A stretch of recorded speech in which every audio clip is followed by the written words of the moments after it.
রাজা প্রজাদের সুখে দুঃখে পাশে থাকতেন, কারো ওপর অবিচার করতেন না। প্রজারা প্রকাশ্যে তাঁকে ভালোবাসলেও আড়ালে কেউ কেউ তাঁকে আঁট করে রাজা বলে কটাক্ষ করতেন। কখনো কখনো সে কথা রাজা নিজের কানেই শুনে ফেলতেন। বুকের ভেতর কষ্টের ঢেউ উঠলেও তিনি কাউকে কিছু বলতেন না, শুধু মৃদু হাসি দিয়ে সব আড়াল করে নিতেন। রানী ছিলেন অত্যন্ত গুণবতী ও সংবেদনশীল। সন্তান না হওয়ার বেদনা তাকে প্রতিনিয়ত কুরে কুরে খেত।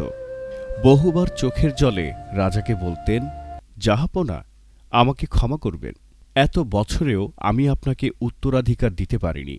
আপনি চাইলে আবার বিয়ে করতে পারেন, হয়তো নতুন রানীর কোল জুড়ে আপনার সন্তান আসবে। কিন্তু রাজা ছিলেন অটল। তিনি শান্ত কণ্ঠে বলতেন, আল্লাহ যদি সন্তান না দেন তাহলে মানুষের সাথে কি? তোমার মনে কষ্ট দিয়ে আমি সুখী হতে পারবো না।